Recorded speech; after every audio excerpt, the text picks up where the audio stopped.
Was Darwin an atheist? In general, I want to discuss on this short video the differences between Newton and Darwin. While someone might question whether there is any similarity at all, in order to discuss the differences there have to be some commonalities. Actually, there is one important commonality between the two, one similarity from which we could already discuss the major difference of approaches. As it's known, there used to exist a what they used to call primary movers argument for religious people, and it went something like this: that all the planets, all the stars, the Earth, everything around us seems to be moving in certain patterns. They used to assume it's going in circles. Then they realized that circular motion doesn't explain, at least in terms of what's close to us, like planets and star, at least the nearest star, which is the sun, of course, the moon. Clearly, circular motions don't always explain it, so they used to invent many circles within circles. That was assumed the beautiful, perfect shape, so everything moves in circles or circles within circles, and that's how the universe functions. And who may be the primary mover? Why would all these things move? So it must be God. So that was the argument for belief in God. Now, Newton, of course, discovered his great theory, which explains all the motion. By the way, he also invented calculus along the way. He and Leibniz independently invented calculus. There used to be a dispute who was the first one, but it seems that there were two people, one basically more of a mathematician and the other one a physicist, but with enough knowledge of math.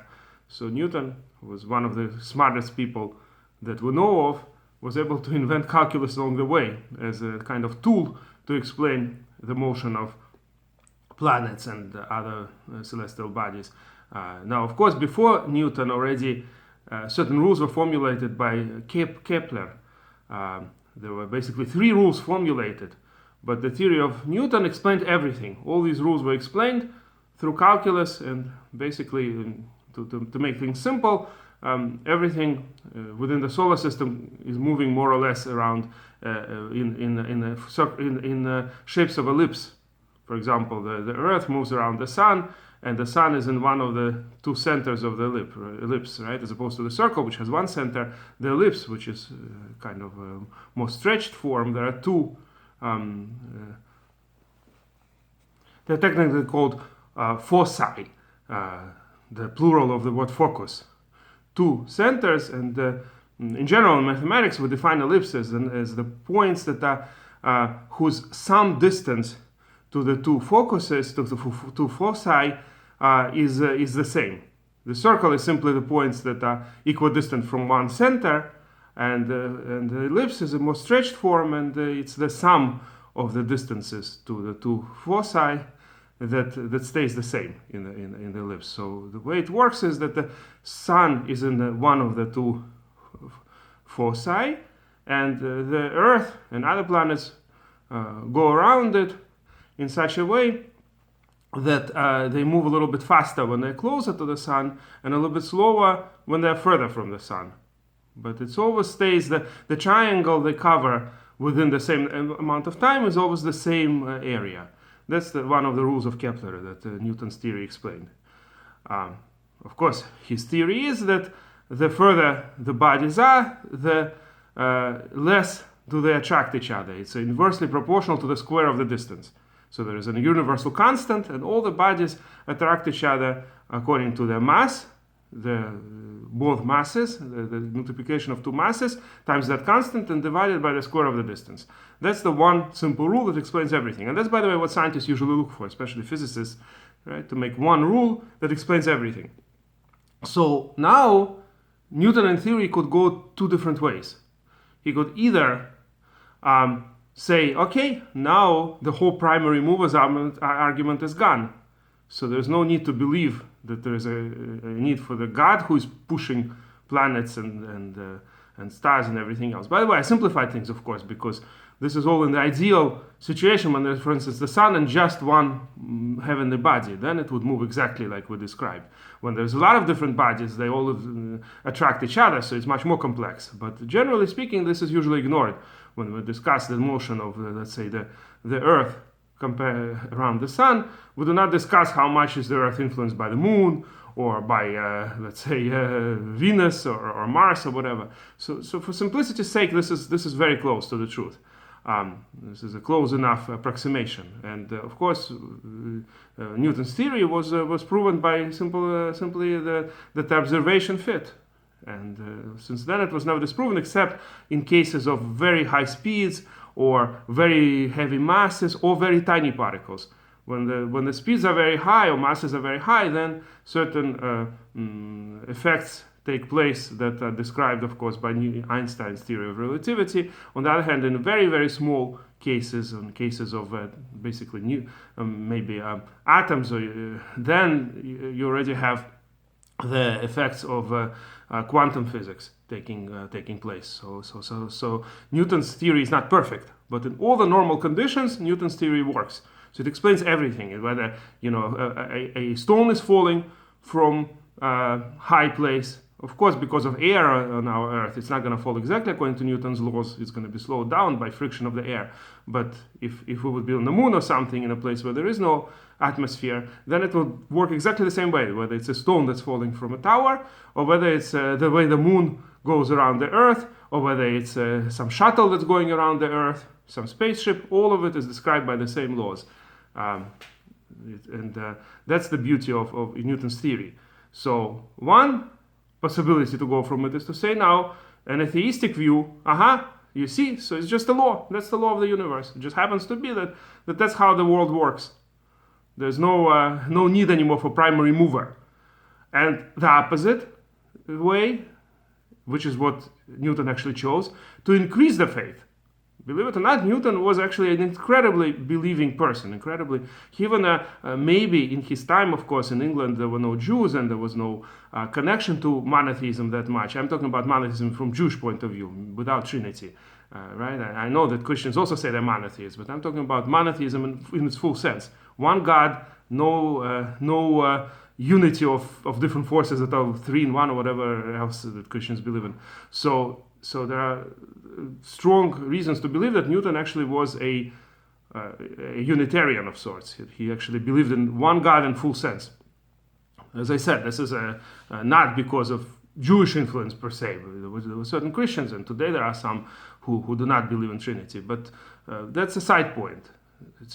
From Jewish point of view, it's very impressive that somebody who didn't have any contact with Jews and would himself arrive to the idea of one God that rules everything. But aside from that, like I said, the path that Newton could have chosen was to actually reject God, chas v'shalom.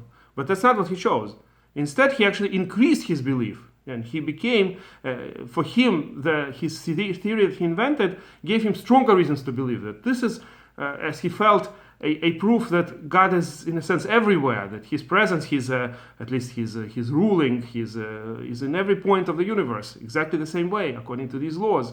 It's a completely beautiful theory that only God could do something so beautiful and so fantastic. I mean, this is not just beauty of mathematics, this is beauty of physics, which is even more impressive. It's absolutely unbelievable that such a theory would explain everything.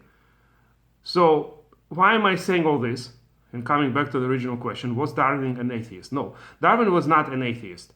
His beliefs generally evolved throughout his life, and at the end of his life, he was what's described as agnostic. By the way, the whole term was invented by a friend of Darwin. I didn't know this, by the way, before researching for this little video. I didn't know that agnostic was actually invented so recently. I mean, the term comes from a Greek word, but basically what we call agnostics today are people who don't claim one way or another. They're not atheists, neither are they theists, meaning people who believe. Rather, they say we don't know. So the point is that, of course, Darwin was born a Christian, there's no question about that. And he experienced, by the way, a personal tragedy. His little daughter died. And that's, by the way, a lot of people who become agnostic or atheist, a lot of times the personal tragedy does have a play in it, even though it's not necessarily the only factor. But the fact is that it's very hard for people to understand. They usually project their ways on God, basically. And they say, well, if I was God, I wouldn't do this, right? What was the fault of my little daughter? Why did she die? This is a question that bothered the greatest thinkers, both Jewish and non-Jewish, throughout history. I mean, obviously, this is a big question, right? And it's a lot harder to do to come in peace with it when it happens to the person, him or herself, as opposed to theoretically, right? A lot of people theoretically discuss the suffering of the righteous. But here it is, little daughter, 10 years old or something like that, and she died, and it was a huge tragedy for him, and it definitely contributed to his doubting that at least God rules the universe. Of course, there's always a theory that had always existed, the idea of deism, that God created the world, but after that doesn't really rule anything. But either way, basically denies a personal God. And the idea is, of course, there's a whole book in the Bible that deals with this issue, and that is the book of Eov. Eov was completely righteous, and he was suffering horribly, horribly, in the worst possible way. And his friends were trying to pacify him, and Eov himself actually came to ideas very similar to what would later be called deism. If you think about it, what was Eov saying? He was cursing his mazel, his luck, that maybe he was born in the wrong hour, and that's why his faith is such. Right? His suffering is not because Hashem decided this, and Eov couldn't find any reason why Hashem would cause him suffering. And therefore, it must be that this is just bad luck. He got unlucky, and he was born in the wrong hour, and his whatever, maybe he believed in some kind of astrology, right? So he got unlucky, and that's why his life is so difficult, but not because of any specific decision from above. Now, of course, the book tells us from the very beginning that that's not what's going on. The reader actually knows that this is a test from what's called Satan, whatever that means. There are different opinions in Jewish theology what exactly is called Satan. This is the book where Satan is mentioned as a kind of angel that comes before Hashem and says that the only reason Eov worships Hashem and does good things is because Hashem gives him everything. But if Hashem takes away everything from him, then Eov will behave completely differently. That was a test. But that's what the reader knows. Of course, the Eov himself doesn't know. By the way, there are opinions in Chazal, among our sages, that the story never actually happened. That it's just a mashal, a parable. It's to teach us a lesson, but it's not necessarily true that Eov existed, or even if he existed, maybe the story didn't actually happen the way it's described. This is just a allegory of sorts. It's just explaining an idea, but not necessarily through historical facts. But the majority opinion is that this Eov did exist. There are different opinions when exactly he existed, whether he was Jewish or not. Apparently, the simple meaning seems to be that he wasn't even Jewish. In fact, even Ezra brings that there are opinions that this is a translation, that this book was translated from a different language. But anyway, he was a legendary character, possibly among non-Jews as well, who suffered through terrible suffering, and in the end, God actually reveals to him. Actually, the answer of God is also not very clear in the book of Eov. Basically, God is saying, this is my world, I know what I'm doing, just trust me. Where were you when I created the world? Do you understand anything in this world? That our understanding is very little.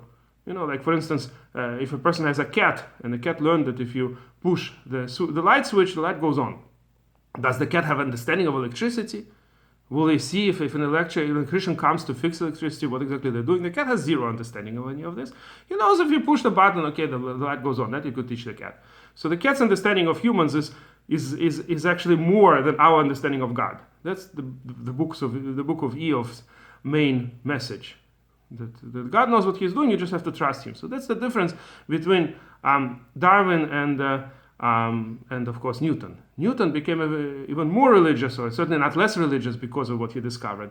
Darwin went a different way. When he was discovering his ideas of the survival of the fittest and whatever else, what we call today the theory of evolution, he not only did not get more inspired, which could have happened, by the way. I see this and many people saw this as a beautiful way of describing how Hashem rules the universe. In certain sense, it's even more beautiful than the theory that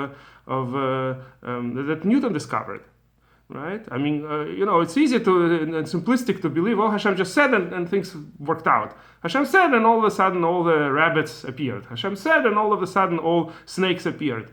But isn't it much more beautiful the way it actually works according to the theory of evolution, that Hashem made it so that some things will become other things, In fact, there's nothing in the Torah that contradicts this. In fact, the Torah seems to be saying that Hashem he was creating. It doesn't just say, he said and the whole world appeared. It was stage by stage, from less complex, first no animal life at all, right? And then from less complex to more complex. So it's in general, there's no contradiction to this. There are many Orthodox Jews, especially among modern Orthodoxy, who believe in evolution. But in what sense? The evolution is a way to describe how Hashem does it. In fact, the blind evolution that obviously Darwin wanted to promote is not even today fully convincing. Meaning, the people who don't believe, that the atheists, they have a big problem, because there hasn't been on a macro level any proof that such a thing ever happens. That, something like an eye. By the way, this scared Darwin as well. An eye just appearing through simply random mutation. I mean, in those times, I don't think they called it mutation. This was late in genetics already. The mechanism was described as mutation. So you have a random mutation, and all of a sudden, some animals have eyes. Even if it's a primitive eye that can understand the difference between dark and light, right? Some part of the skin that can sense the light. And then those animals survive better, and their descendants will all have eyes. I mean, this is all completely bizarre, and there hasn't been any proof for this at all. In fact, all these digging, Darwin believed that if you dig in the earth enough, you will find basically the uninterrupted chains, slow differences, which is what the theory of evolution is claiming, that it's all very, very slow, small cosmetic changes that ultimately result in the, let's say, human being coming out from amoeba or whatever, from the most primitive organisms millions of years ago. But the truth is they never found such a thing. They found, in fact, clear steps, clear jumps, and that is not explained at all by any theory. Why in the world would all of a sudden completely new species appear in relatively short time? Right? You're supposed to believe, according to Darwin, in very slow changes, and he thought that if they'll dig enough in the earth, they will find such a thing, and they didn't find that at all. So I'm saying that it's not like we have to prove to the atheists. They're the ones, the burden proof is on them. They haven't discovered so far a convincing argument of how blind evolution could have happened. But evolution, when Hashem directs it, that actually perfectly fits the pattern. That in each case, each step was directed directly by Hashem. Hashem made that from one group of animals, a more complex, would evolve in a very short time, and that could not happen at random. In fact, altogether, the combinations of things are usually a lot more than the things themselves. For instance, a table of 20 by 20 lamps, let's say in the airport, they have lamps that turn on when the airplane arrived. So 20 by 20, just 400 lamps. The combinations of those lamps, some of them on, some of them off, would be 2 to 400th power. That's more than the atoms in the whole universe. Can you imagine? 2 to 400th power.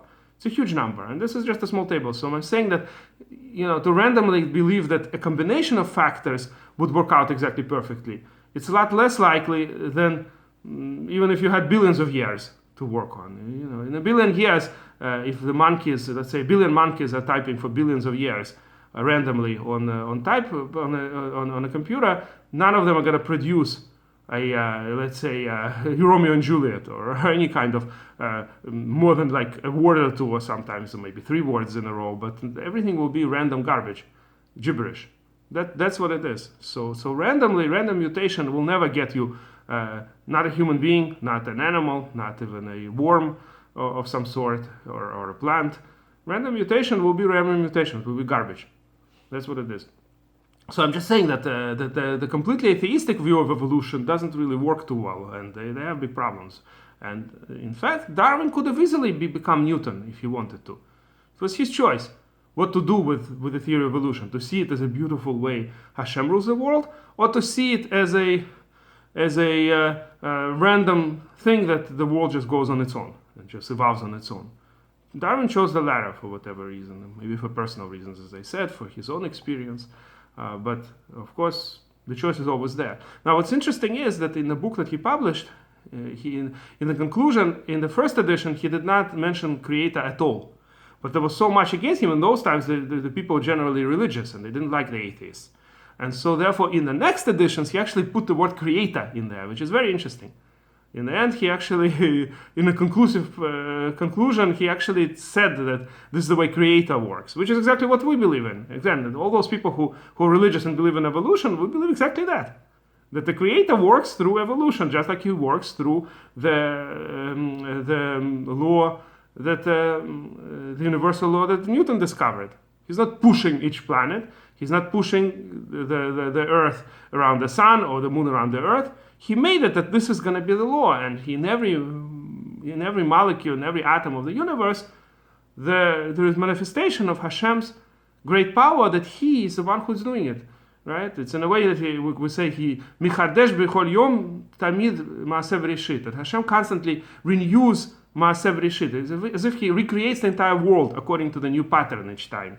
And it's beautiful. It's absolutely beautiful. In every atom of the universe, you could see Hashem, and through evolution, you could see Hashem. It's a choice. In the case of Darwin, he chose, unfortunately, to reject Hashem.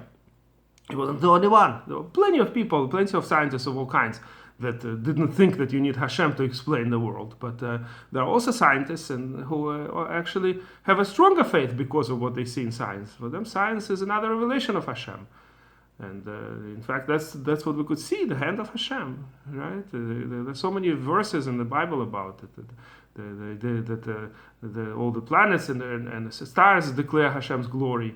How do you understand that? Right? Everything. We constantly admire, in fact, looking into nature. The psalmists, in particular, not only the psalms, but the psalms in particular, are very commonly using that theme. Look at the beauty, look at all these wonderful things Hashem made. But of course, there remains a problem of suffering of righteous and prosperity of wicked. Okay, we don't know the full picture. Part of the picture has to do maybe with Gilgul, with reincarnation, which is something I'm going to talk about in my next video on the Parsha of Vayeshev. We're going to talk about reincarnation and the Jewish view of reincarnation. But at least in the book of Eov, as I'll mention, there may be a hint to the idea that we may be coming here more than once into this world. And if you like this video, please press like, and please subscribe to our channel.